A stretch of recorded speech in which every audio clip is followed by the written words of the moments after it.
먼저 말씀은 이게 예수님께서 직접 우리에게 해주신 비유인데, 이 말씀의 스토리를 우리가 잠깐 나눠보면 이런 겁니다. 오랜 기간 동안 보물이 땅에 묻혀 있었습니다. 중요한 것은 사람들에게 발견되지 않는 보물입니다. 그런데 하루는 지나던 사람이 우연히 보물을 찾아냈습니다. 그래서 기뻐 어쩔 줄 몰라 했습니다. 그래서 그 보물이 묻혀 있는 그 땅을 발견한 후에 집으로 돌아가 전 재산을 팔죠. 자기의 모든 재산을 팔아서 그 땅을 아예 사버립니다. 구매합니다. 이 이야기가 오늘 본문에 담겨 있는 스토리입니다. 그래서 천국은, 이게 오늘 말씀이 마태복음 13장이 천국에 관한 비유가 아주 꽉 차 있는 그런 특별한 장인데, 천국은 밭에 감추인 보물과 같다라는 말씀이죠. 그래서 treasure hidden in the field, 밭에 숨겨져 있는 보물이다. 이거를 착안해서 이제 땅에 묻힌 하늘, heaven buried in the earth, 그래서 땅에 묻혀 있는 하늘이다, 이렇게 말씀 제목을 함께 잡아봤습니다. 아무리 땅 면적이 넓어도 땅값보다도 묻혀 있는 보물이 더 비싼 가치가 있습니다. 한 예로 미국이 알래스카 땅을 구입할 때 아주 정말 헐값이라고 말하기도 힘들 정도로 그를 구매해서 자국의 영토로 삼았잖아요. 근데 그 안에는 어마어마한 석유가 숨겨져 있고 엄청난 자연 보고가 담겨 있습니다. 그럼 지금은 살 수도 없고 팔 수도 없는 그런 땅이죠. 그래서 오늘 말씀에는 마치 그것처럼 그 땅 면적이 아무리 넓다 할지라도 그 넓은 땅 면적의 땅값보다도 훨씬 그 가치 있는 보물이 그 땅에 묻혀 있다, 그거를 찾았다라는 거죠. 그래서 우리는 살아가면서 이런 보물을 만나면 참 좋을 것 같습니다. 만나기를 축복합니다. 그래서 젊은이는 세상에 많은 남자 여자가 있죠. 세상에 많은 남자 여자가 있어도 젊은이는 그런 보물 같은 배우자 한 사람을 만나는 것, 우리 인생엔 아주 큰 축복입니다. 학자는 세상에 수없는 책이 있죠. 어마어마한 책들이 있는데 그 책 가운데서도 정말 내 인생을 바꿀 수 있는 보물 같은 한 줄기의 명문장이나 책 한 권을 만나는 것, 이게 학자가 되는 건 가장 중요한 만남입니다. 여러분들은 혹시 이런 보물을 찾으셨습니까? 이런 보물을 가지고 있습니까? 인생 모두를 움직이는 이런 가치를 찾으셨습니까? 내 인생의 가치는 내가 소유한, 내가 찾은 보물의 가치만큼이다 라고 생각합니다. 내가 어떤 보물을 향해 가고 있느냐, 그 보물의 가치만큼 내 인생의 밸류가 규정된다고 생각합니다. 근데 우리는 대략적으로 남과 비교할 수 있는 정도의 보물에 매여 있기가 쉽습니다. 남은 이 정도 가졌는데 나는 이 정도 가졌다. 남의 보물은 이 정도 가치를 하는데 내 보물은 이 정도 가치를 한다. 거의 신문지상을 보든지 아니면 여러분들이 관심 갖는 모든 정보 안에도 이런 정도의 비교가 가능한 그런 보물들을 세상에선 주목하고 있습니다.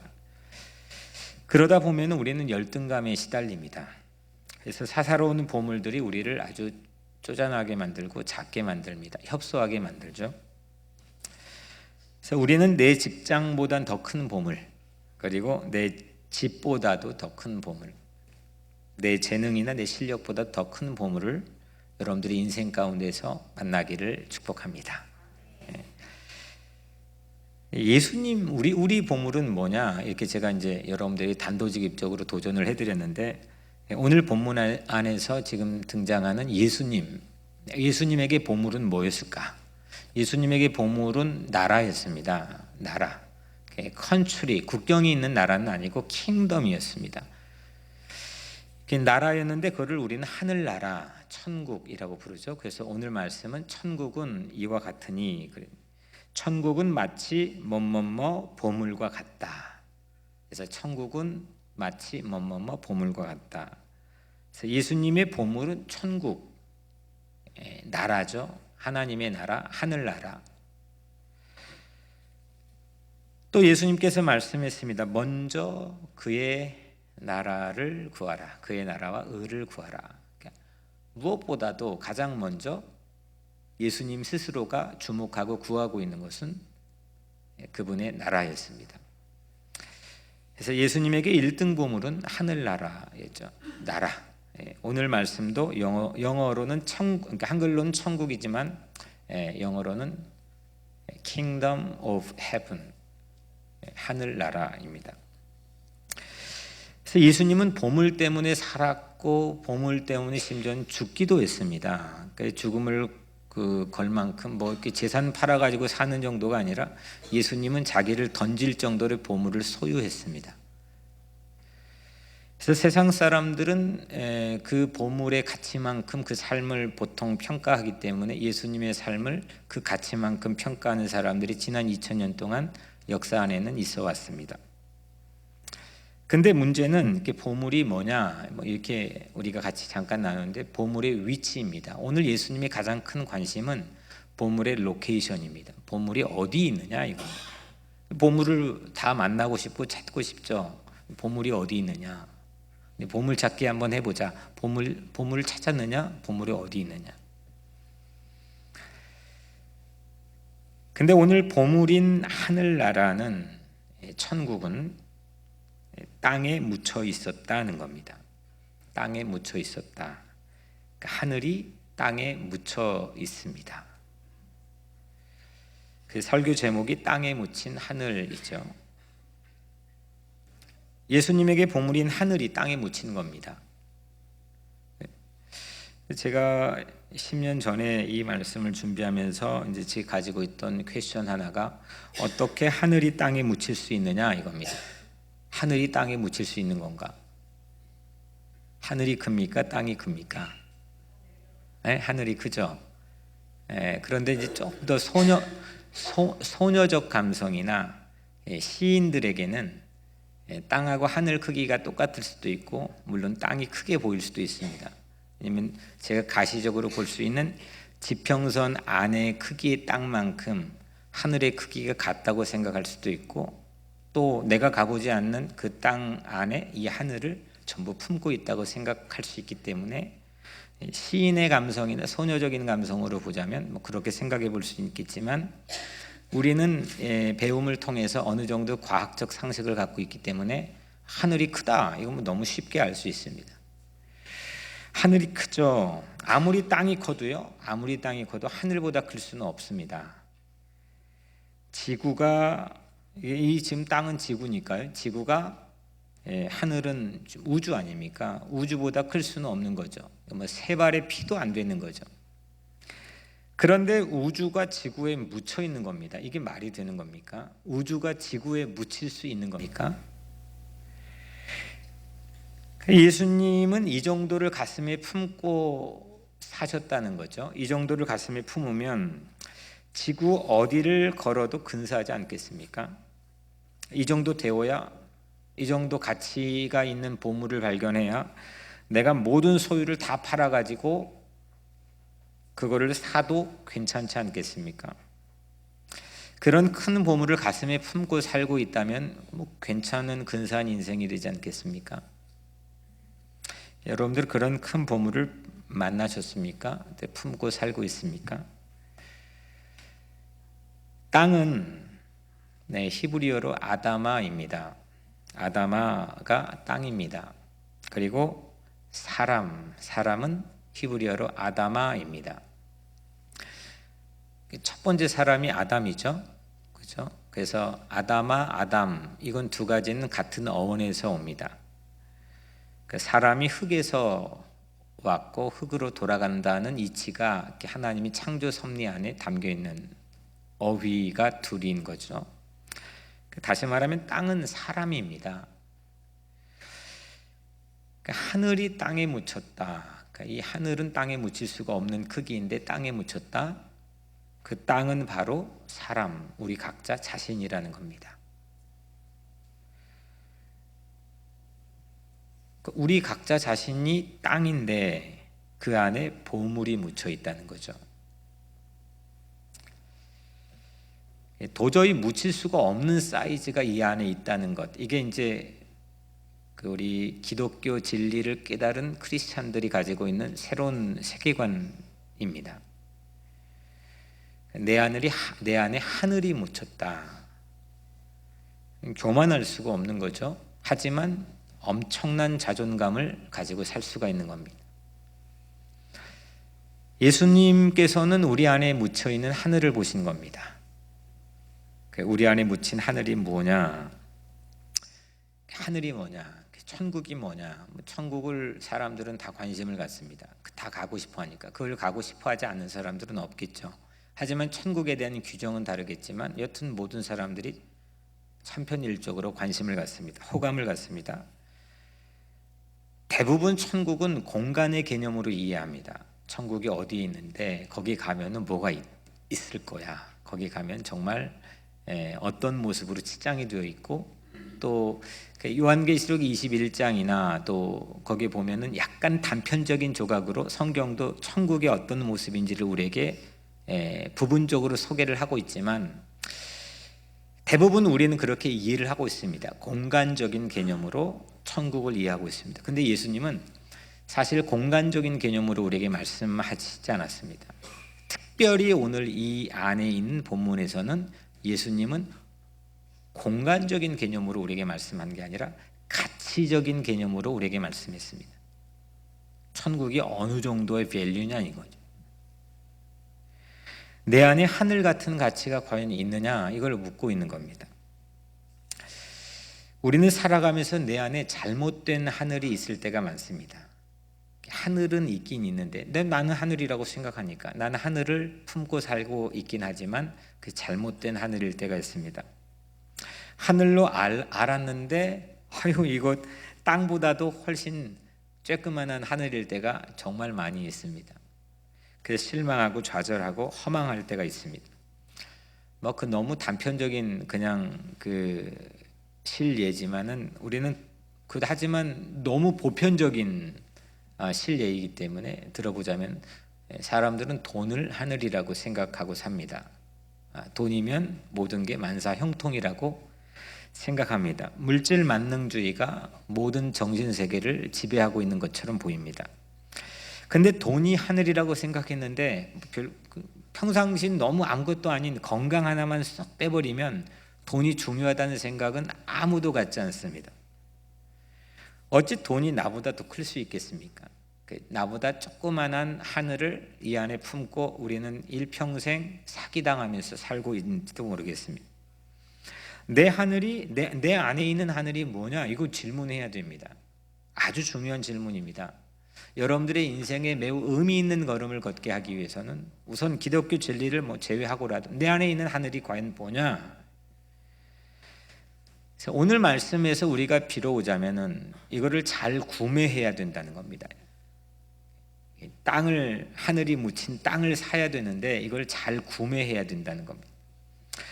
몽땅 다 팔아서 샀는데 망할 때도 있죠. 다 팔았는데 이게 꽝인 겁니다. 샀는데 그 가격이 폭락할 때도 있습니다. 우리는 남편을 이렇게 샀다고 말할 수는 없지만 남편을 사기도 하고 아내를 사기도 했다 생각할 수가 있습니다. 그걸 위해서 젊은이들은 예뻐 보이기도 하고 자기 스펙을 쌓기도 하고 또 자기의 어떤 좋은 커리어나 여러 가지 환경들을 준비시켜 놓습니다. 그런데 서로 간에 삽니다. 그러면 잘 사야 되는데 이게 잘 못 살 때가 얼마나 많이 있습니까? 여기 있는 사람들은 다 잘 샀으니까 괜찮겠지만 저쪽 동네 가면 잘못 사는 경우도 상당히 많이 있습니다. 자식을 자식을 하늘이라고 생각하는 경우는 어떤 동서고금을 막론하고 인지상정이죠. 자식을 사는데 몽땅 다 쏟아놓지 않습니까? 이 거친 터프한 이민자의 삶에서 이 자식 교육시키고 자식 잘 키워보려고 얼마나 많은 노력을 합니까? 그런데 그 자식을 키워놨는데 이 자식이 미안합니다. 이 자녀가 자기 힘으로 다 큰 것처럼 생각을 합니다. 자기가 잘나서 자기가 노력해서 뭐가 다 잘 된 것처럼 생각합니다. 그 부모에게 그 자녀는 가격이 떨어집니다. 물론 그럼에도 불구하고 죽을 때까지 부모는 그 자식을 마음에 두고 삽니다. 하지만 이전같이 똑같은 가격을 갖고 있지는 않습니다. 사람이 경제적인 유익을 얻으려면 지출보다는 수입이 짭짤해야 경제적 수익이 창출됩니다. 근데 거꾸로 수입보다 막 쓰는 것보다 얻어내는 것보다 지출이 쓰는 게 많으면 망하는 거죠. 부도납니다. 사는 것마다 잘못 사면은 이건 진짜 부도나는 거죠. 뭐 구입하는 것마다가 이거 잘못 산 거면 그 인생 정말 피곤하는 거죠. 여러분 구매를 잘 하고 있습니까? 땅에 묻힌 하늘을 잘 구매하고 있습니까? 봄을 묻혀 있는 땅을 잘 구매하고 있습니까? 혹시 하늘을 팔아가지고 땅을 사고 있지는 않습니까? 아니, 땅을 팔아가지고 하늘을 사야 되는데 거꾸로 하늘 팔아가지고 땅을 사는 교회들이 있을까 없을까요? 저는 죄송하지만 있다고 생각합니다. 종교적 신앙적인 양심, 하늘을 팔아버려서 땅을 사서 교회를 크게 짓는데 그 교회가 허접한 모습을 유지할 때가 있기 때문입니다. 그래서 우리는 하늘의 가치가 묻힌 땅을 팔아서 하늘을 얻어야 됩니다. 그거를 발견도 하고 그걸 팔기도 하고 얻을 수 있어야 됩니다. 그러면 이제 그 위치를 우리가 한번 살펴봤으니까 우리 안에 묻혀 있다는, 사람 안에 묻혀 있다는 거죠. 우리 기독교인의 진리는 나 안에뿐만 아니라 누군가 안에도 묻혀 있다는 것을 우리는 신뢰합니다. 그러면 이 보물이 뭐냐 이겁니다. 이 하늘이 뭐냐, 이 하늘나라의 정체, 이 가치라고 했는데 이게 과연 뭐냐? 성경 안에서는 이 우리 안에 묻혀 있는 하늘은 좀 아주 단순하게 얘기하면은 예수 그리스도입니다. 예수 그리스도입니다. 그 예수 그리스도가 내 안에 묻혀 있다고 우리는 믿고 사는 사람들, 크리스찬들입니다. 천국은 예수님과 동행할 때 이루어지기 때문입니다. 예수 그리스도를 믿고 영접하면 우리는 하늘나라에 들어갈 수 있다고 성경은 우리에게 가르치고 있기 때문입니다. 그래서 우리 안에 예수님이 함께 하실 때 우리는 하늘을 살 수가 있게 되는 거죠. 예수님은 하늘에서 땅에 오셨고 또 땅에 묻혔던 경험이 있습니다. 땅에 묻혔고 또 하늘로 승천합니다. 땅에 다시 오시겠다 했습니다. 그러니까 예수님은 본래 하늘에, 창세기부터 하늘에 계셔서 말씀으로 세상 창조하셨습니다. 마태복음 처음에 그 하늘이 이 땅에 오셨습니다. 그래서 마태복음 26장 7장엔 그 하늘이 땅에 묻혔습니다. 마태복음 28장에는 그 하늘이 다시 땅에서 하늘로 올라가셨습니다. 그리고 요한계시록 21장엔 다시 하늘이 땅에 오시겠다고 약속을 해주셨습니다. 결국 하늘 땅 이게 성경입니다. 성경은 하늘과 땅, 천지로 시작해서 새 하늘과 새 땅으로 마무리하는 성경의 키워드는 하늘과 땅입니다. 근데 그 주인공이 바로 주인공이 예수님입니다. 예수님은 우리 안에 하늘이시고 또 우리 안에 보물인 줄로 믿습니다. 요한복음 1장 14절 말씀에도 말씀이 육신이 되어, 그러니까 말씀이 육체가 되어서 우리 가운데 거하셨다. 말씀이 육신이 되어 우리 가운데 거하셨다. 예수님이 우리 가운데 거하셨다는 거죠. 우리가 그의 영광을 본다. 이 안에서 그의 가치를 보고 산다라는 거죠. 지구는 둥근 땅으로 되어 있습니다. 둘레가 약 4만 킬로미터이고 70%는 물로 채워져 있는 게 지구 덩어리입니다. 그러니까 우리가 만지고 밟을 수 있는 땅은 70%를 빼면 훨씬 더 작아지죠. 약 한 108조 평 이렇게 말하니까 커 보이지만 지구에서 70%를 뺀 30%의 면적입니다. 근데 이 땅도 거기 안에는 사막이 있습니다. 그리고 산악지대가 있습니다. 초원이 있고 얼음이 있습니다. 빙하가 있고 그리고 호수도 아주 많습니다. 그래서 이걸로 되어 있는 실제 이걸 빼버리면 실제 우리가 걷고 거주할 수 있는 사용 면적, 땅의 면적은 아주 현격히 줄어듭니다. 이걸 굳이 제가 말씀드린 이유는 우리 각자 인생도 내 아담아인 나 인생도 마찬가지라는 겁니다. 우리가 뭐 좀 근사하게 많은 생각, 우리 인생 시간이 아주 많은 면적 분량들을 갖고 있다고 생각하지만 이것저것 빼고 보면 사실 남는 건 그렇게 많지 않습니다. 쓸 땅이 그렇게 많지 않습니다. 뭐 자는 시간 빼고 뭐 시간 빼고 뭐 빼고 그러면은 실제로 우리가 매우 근사한 보물을 찾을 수 있는 보물 찾기에 주어져 있는 시간은 그렇게 많지 않습니다. 그거를 누릴 수 있는 시간도 그렇게 많지 않고 그거를 내가 뭔가 전부 내 의지, 에너지, 내 실력 모든 것을 팔아가지고 거기에 올인할 수 있는 시간 더더욱 많지 않습니다. 인생이 그렇습니다. 그거 생각하다가 그냥 인생이 훅 쏜 화살처럼 지나가 버립니다. 나에 대한 가치평가가 어떻게 되고 있습니까? 여러분들 각자 자신에 대한 가치평가가 어떻게 되고 있습니까? 여러분 안에는 하늘이 있습니까? 부동산이라고 하는 이 말의 어원 자체가 여러 가지가 있긴 한데 리얼 에스테이트잖아요. 근데 이 리얼이 스페인어로 릴이라고 하는 화폐 단위에서 온 말이라는 뜻도 있는데 찾아보니까 별로 근거가 없는 말인 것 같습니다. 대부분 모두 다 이제 사전에도 나와 있고 근거 있는 말로는 리얼이라고 하는 건 진정한 참된 뭐 이런 뜻이죠. 에스테이트라고 하는 말은 여러 뜻이 있긴 하지만은 중요한 뜻 하나가 있습니다. 그리스에서 온 말인데 신분이란 뜻입니다. 신분. 그러니까 부동산이라는 것은 진정한 신분을 말하고 있습니다. 그래서 부동산이란 땅을 갖고 있는 사람만이 진정한 신분을 갖고 있다. 이런 의미를 우리가 생각해 볼 수가 있는 거죠. 여러분은 어떤 땅을 갖고 있습니까? 그 땅을 통해 여러분들의 신분은 어떻게 규정되고 있습니까?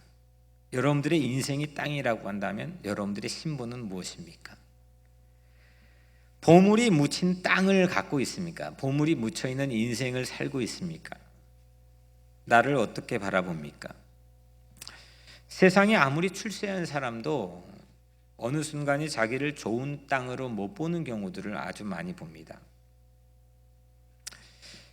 그러니까 이 자기에 대한 평가가 자기 안에 있는 보물이 무언가에 따라 규정되는 거라고 생각하는데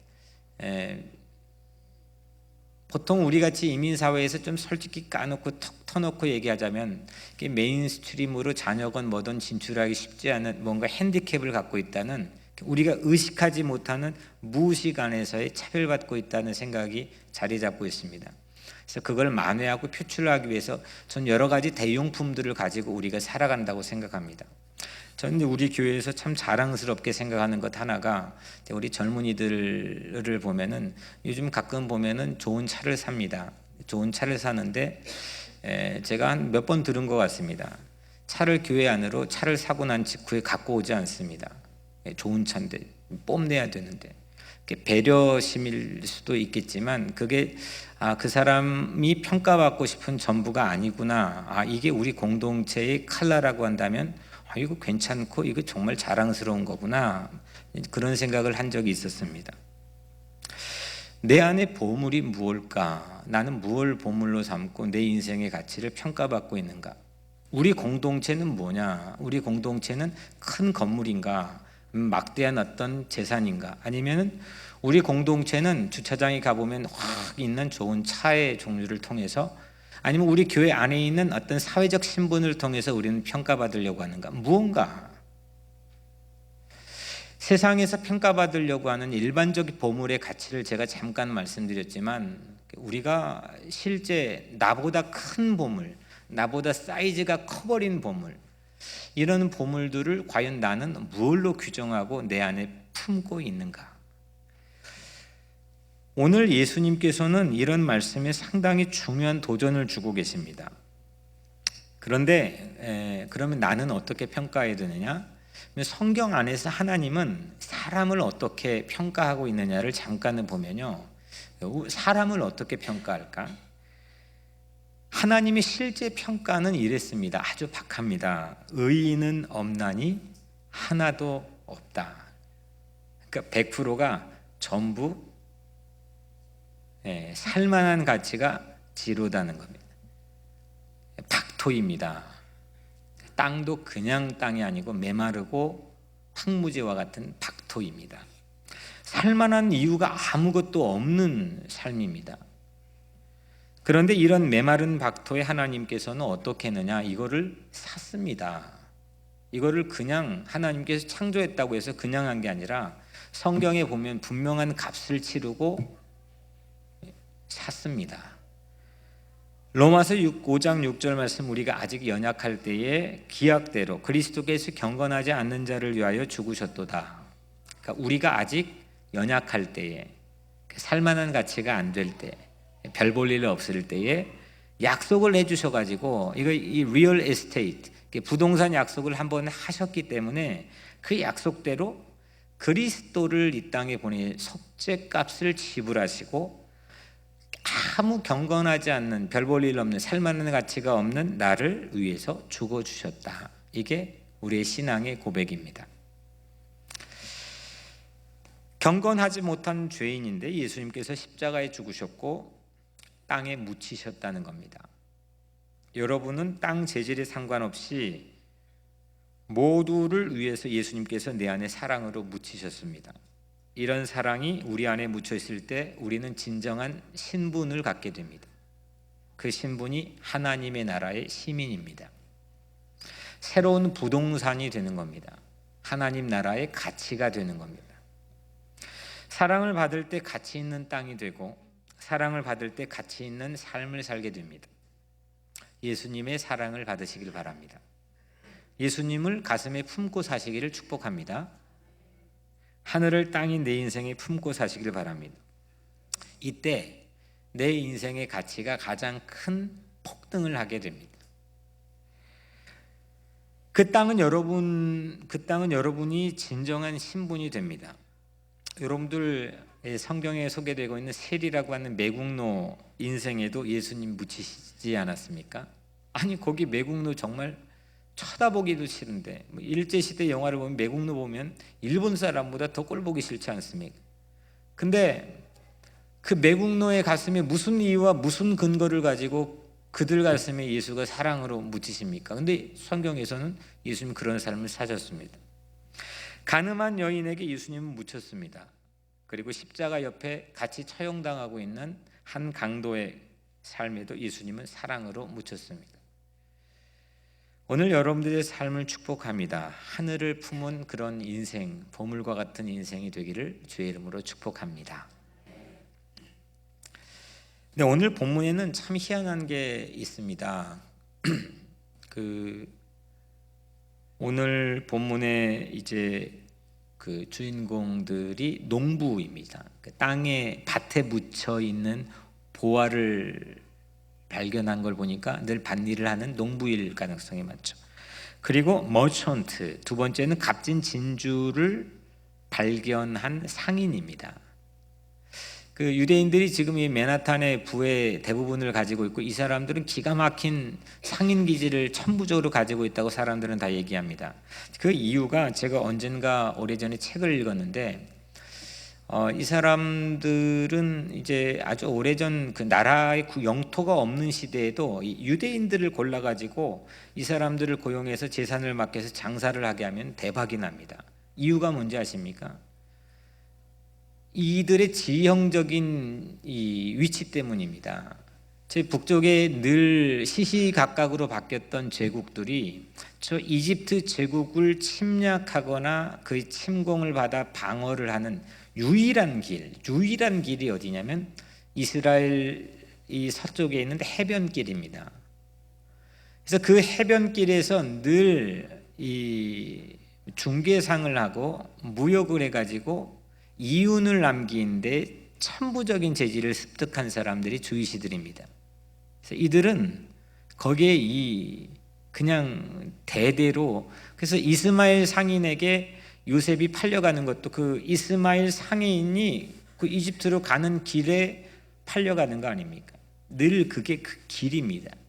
오늘 말씀 안에서도 그 상인이 소개가 됩니다. 그리고 오늘 말씀 바로 다음인데 어부가 있죠. fisherman. 그러니까 농부, 갈릴리 주변에 있는 농부들, 그리고 주이시 하면 생각나는 상인들, 그리고 뭐 어부들, 예수님 제자들 대부분의 어부가 아닙니까? 이 세 가지 직장이 소개가 되는 것은 이스라엘의 3대 직종입니다. 3대 메인 직종입니다. 이 말을 우리 오늘 삶으로 적용해 끌어오자면 이런 겁니다. 하늘은 우리의 삶의 일터에도 묻혀 있어야 된다는 거죠. 밭에 감추인 보물, 진주를 산 장사꾼, 그리고 물고기를 잡는 그물. 이건 한결같이 유대인의 당시 직업인데 여러분이 일하는 직장, 일터, 삶의 자리에도 그 하늘이 묻혀 있기를 축복합니다. 그 하늘을 품고 있는 직장을 다녀야죠. 그래야 나 사이즈보다 큰 보물을 내가 구매해서 그걸 누리며 살 수 있는 거 아니겠습니까? 우리는 자꾸 하늘나라와 세상나라를 구분합니다. 하늘나라 따로 있고 세상나라 따로 있습니다. 근데 예수님이 친히 가르쳐준 기도문, 우리의 주기도문이라고 하는 걸 보면 나라가 임하시오며 뜻이 하늘에서 이루어진 것 같이 땅에서도 이루어지이다 라고 예수님이 기도문을 가르쳐 주셨습니다. 나라가 임하는데, 킹덤이 임하는데, 하늘이 임하는데 그 하늘, 그 나라는 하늘에서 이룬 땅이 땅에서도 이루어진, 하늘에서 이룬 뜻이 땅에서도 이루어지는 그런 나라입니다. 하늘이 땅에 임하는 나라, 그게 우리나라 좋은 나라, 하나님 나라라는 것은. 그래서 나의 진정한 신분은, 크리스찬들의 내 진정한 신분은 하늘을 품고 있는 데서부터 비롯됩니다. 그 꿈과 그 비전과 그 열정과 이걸 품고 있는 데서 우리 각자의 진정한 신분이 규정이 되고 내 가치가 결정이 되는 겁니다. 예수 그리스도가 내 안에 있는 만큼입니다. 이제 이 말씀을 우리가 이제 한번 마무리를 하면서 마지막으로, 그러면 이 보물을 발견한 사람의 리스판스입니다. 보물을 발견했습니다. 이 사람이 어떤 반응을 보였느냐 이겁니다. 먼저는 보물이 묻힌 밭을 발견했습니다. finding 했습니다. 발견했습니다. 발견은 여러분들 지식입니다.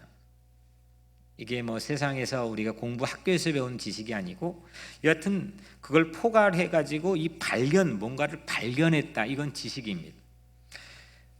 이 지식이 우린 습득할 때 우리에게 스트레스를 주고 긴장감을 주는 지식이 아니라 오늘 이 말씀처럼 나에게 기쁨을 주고 설렘을 주는 지식이 우리 안에 습득되어야 됩니다.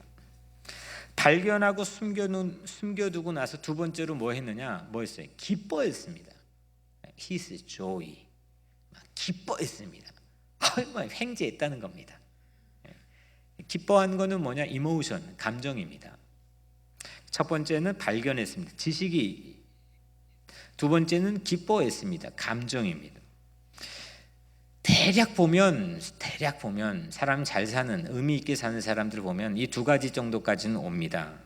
지성에 머물던지 지성에만 발견합니다. 늘 끊임없이 발견합니다. 아니면 기껏해야 지성을 지나서 감성까지 옵니다. 기뻐합니다. 발견하고 그 희열을 누리면서 기뻐합니다. 거의 거반 여기에서 끝나는 경우들이 많습니다. 그런데 오늘 이 말씀의 주인공인 이 사람은 밭을 살려고 소유를 다 팔아버립니다. 여기서 소유를 아직 구매 안 했습니다. 소유를 다 팔아버렸다는 것은 의지입니다. 공교롭게 제가 그제인가 제 아내에게 우리가 하나님의 귀한 제자들을 양육하기 위한 세 가지가 필요한 것 같다라고 지나가는 그 농 섞어가지고 제가 얘기를 했습니다. 첫 번째는 비전이 꼭 있어야 되지 않겠느냐. 두 번째는 비전이 있어야 되니, 두 번째는 품성, 품격, 실력을 포함해가지고 그 사람의 품성, 품격이 있어야 되지 않겠느냐. 마지막 세 번째가 근성이 있어야 된다, 의지력이 있어야 된다. 이런 얘기를 그냥 지나가는 얘기로 했는데, 공교롭게 오늘 말씀의 그 이야기입니다. 지성과 감성을 지나서 이 근성과 의지가 동원되고 있습니다. 우리가 뭔가를 이루려면 이게 있어야 됩니다. 근성이 있어야 됩니다. 의지. 아니, 집을 보고 이거 살래요? 좋습니다. 아유, 이런 집 나에게 딱 맞는 집입니다. 그것까지는 다 발견을 합니다. 그리고 집에 와서 이 집 살면 정말 좋겠지? 좋아하고 기뻐합니다. 근데 정말로 은행의 잔고를 가지고 이 집을 사겠다고 결정하는 것은 아무나 하지는 않습니다.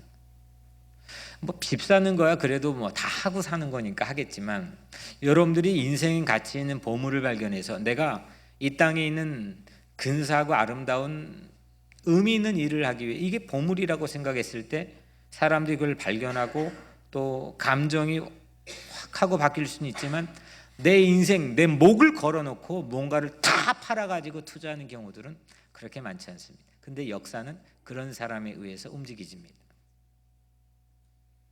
지성, 감성, 의지, 지정의가 같이 움직여져야 됩니다.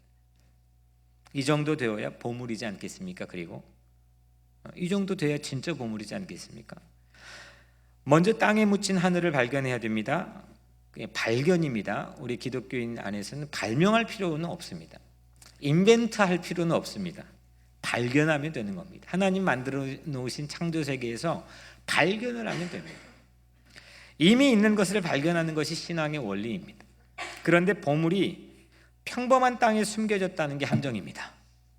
아니, 누구나 다 알게끔 특별한 곳에 숨겨져 있으면 그거 누가 발견 못 하겠습니까? 신문의 숨은 그림 찾기가 보면 사실은 평범한 곳에 여기에 이거에 숨겨져 있었어? 우리가 그거를 알게 됩니다. 그래서 숨은 그림입니다.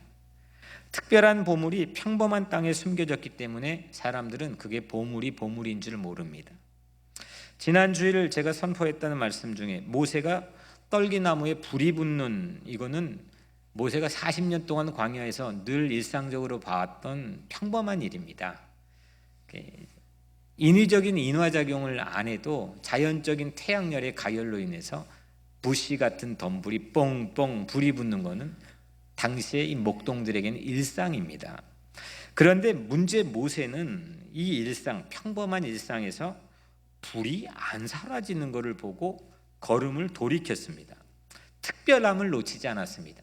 아니, 40년 동안 광야에 목동했던 지긋지긋한 삶을 살았던 이 모세에게 40년이 지나도 그 특별함을 일상에 놓치지 않았다는 눈은 하나님이 40년 동안 지독히도 훈련시킨 겁니다. 그 전에 40년 왕실에서는 모세는 늘 특별한 것만 보고 살았습니다. 특별한 사건이 있어야 되고, 특별한 이벤트가 있어야 되고, 특별한 모멘텀이 마련이 되고, 특별한 사람이 있어야 뭔가 내 실력이 발휘될 수가 있는 사람이었습니다. 그런데 모세는 40년 동안 새로운 훈련을 받았습니다. 그래서 평범한 일상에서 특별함을 발견할 줄 알았던 모세는 그때부터 민족의 해방을 위해서 새로운 길을 걷게 됩니다. 사람들은 여전히 세상의 부동산 가치만 봅니다. 땅값, 집세, 직장의 연봉, 이걸 보면서 부동산에 선 나의 진정한 신분의 가치를 망각하고 삽니다. 내 가치는 뭔지 모릅니다. 돈 벌려고 삽니다. 집 살려고 삽니다. 자식 교육시키려고 삽니다. 물어보면 나의 가치는 전혀 알지 못하고 삽니다. 내 안에 묻힌 보물을 발견하면 그런데 기쁨이 솟구칩니다. 말할 수 없는 기쁨이 솟구칩니다. 하늘이 내 안에 있는 기쁨입니다. 기쁨은 모든 것을 다르게 만듭니다. 안 될 것을 될 것으로 보게 만듭니다. 환난조차도 선물로 보게 만듭니다. 그때부터 근성이 나옵니다. 야, 팔아서라도 사자. 이거 덤벼보자, 해보자. 안 될 게 뭐가 있느냐. 의지가 생깁니다. 신앙은 거기까지 가야 됩니다. 그런데 아직 내 것이 아닙니다. 발견만 했고 기뻐할 뿐입니다. 내 것으로 소유해야 됩니다. 의지와 근성이 필요해야 됩니다. 소유를 다 팔더라도 하늘에 묻힌 땅을 구매하겠다는 근성과 의지가 필요해야 됩니다. 특히나 우리같이 이스라엘 백성들이 이집트의 노예로 살았던 것처럼, 우린 노예는 아니지만 여하튼 이 이민자의 삶을 살면서 늘 주류 사회에 보이는, 가시적으로 보이는 보이지 않는 차별을 우리의 몸으로 느끼며 삽니다. 주눅 들어 있습니다. 의지와 근성이 눌려 있습니다. 근데 그거를 발견하고 기뻐할 뿐만 아니라 끄집어내서 하나님의 나라를 위해서 우리가 의지와 근성을 회복해야 될 줄로 믿습니다. 천국은 성경에 침노하는 자의 것이라고 했습니다. 땅에 묻혀 있는 보물이 내가 소유한 모든 것보다도 더 비싸다는 것을 확신하면 그거 안 살 사람이 어디 있겠습니까? 안 사면 바보죠. 결국은 그만한 가치의 보물을 못 만나고 사는 거죠. 그런 보물이 우리 교회가 되기를 바랍니다. 그런 보물이 여러분들의 가정이 되기를 바랍니다. 그런 보물이 여러분들의 민족이 되기를 바랍니다. 저는 이제 우리 청소년들 데리고 DMZ를 걸으면서 선 아니에요, 선 사이로 그 큰 땅에 비교하면 작은 선이잖아요. 근데 그 선 안에 민족의 보물이 있다고 생각합니다. 하나님 나라의 인재를 키우는 보물들이 그 안에 있다고 생각합니다. 그래서 걷는 겁니다. 그게 아니라면 그 폭염에 그 멀리까지 가가지고 그 기도하면서 여기서 기도하면 되는 거지. 성경에 세 인물이 있습니다. 이 세 인물은 정말 대단한 인물입니다. 의지와 근성에서는 제가 볼 때는 역사상 전무후무한 가히 탑 레벨입니다. 왜냐? 이 세 인물이 전부 다 공통적으로 이런 말을 했습니다. 내 영혼을 팔아서라도, 내가 생명책에 내 이름이 지워져서라도, 내가 지옥에 내려가서라도, 내가 죽더라도, 그래서라도 내 민족을 살려주십시오. 그래서라도 내 사람을 살려주십시오. 이 세 명이 그 얘기를 합니다. 세 명만 딱 합니다. 누구도 못합니다. 그 사람이 누구냐? 모세가 합니다. 자기를 돌로 치려고 백성들이 막 그 이잡듯이 이를 갈고 덤벼드는데 그때 나의 이름을 생명책에 지워서라도 저 사람들을 살려달라고 민족 해방을 위해서 기도합니다. 대단한 사람입니다. 보물을 가지고 있는 거죠. 그리고 또 바울이 그랬습니다. 내가 음부에 내려가고 생명책에 내 이름이 지워질지라도. 그 예수가 그러지 않습니까? 예수는 실제로 음부에 내려가 지옥에 내려갔다 오지 않았습니까? 죽더라도 내 영혼이 생명책에 지워지더라도, 지옥에 가더라도. 모세와 바울, 예수, 이 세 인물은 구약과 복음서, 서신서, 성경 전체를 대표하는 국가대표 선수입니다. 하나님 나라의 국가를 대표하는 선수들이죠. 우리 모두 다 보물을 발견했습니다. 하나님이 사랑하는 사람들, 그 사람들이 보물입니다. 그냥 만나다 보니까 사은품으로 딸려온 게 아닙니다. 내가 만나고 있는 사람들, 하나님이 보물을 그 안에 심어놓은 보물과 같은 가치가 있는 사람들입니다. 그래서 지옥의 나를 팔지라도 민족을 살리고 싶었던 거고, 내 영혼을 팔아서라도 그 영혼을 살리고 싶었던 겁니다. 사랑하는 성도 여러분, 성경의 키워드는 하늘과 땅입니다. 천지입니다. 우리는 처음 하늘과 땅인 천지와 그리고 마지막 요한계시록에 나오는 새 하늘과 새 땅, 이 천지 사이에서 살고 있습니다. 하늘이 땅에 오셔서 땅에 묻히지 않고서는 새 하늘과 새 땅이 열리지 않았습니다. 우리 또한 우리 마음속에 인생에 묻힌 하늘을 발견하고 나도 누군가에게 묻힐 수 있는 사랑을 회복하기를 주의 이름으로 축복합니다. 그래서 내 안에 묻혀있는 이수를 발견하고 누군가 또 공동체와 또 이 세상에 있는 이 사회에 묻혀있는 보물을 우리도 발견하고 기뻐하고 근성과 의지를 회복해서 무언가를 팔아 그를 살 수 있는 그런 여러분들이 되기를 주님의 이름으로 축복합니다. 기도하겠습니다. 은혜로우신 아버지 하나님, 우리 근성과 의지력이 자꾸 꺾이고 나약해질 때가 있습니다. 하나님, 우리 사랑하는 성도들을 축복해 주시사 오늘 마음속에, 저들의 마음속에 보물이 있는 것을 알게 하시고 저들의 삶의 가치가 하늘가치인 것을 깨닫게 하여 주옵소서. 하나님, 그래서 그런 하늘들이 모여있는 공동체가 뉴욕 우리 교회가 되게 하시고 저들이 가는 곳곳마다 그런 발견과 기쁨과 그런 근성이 있게 하여 주옵소서. 예수 그리스도 이름으로 간절히 기도드리옵나이다. 아멘.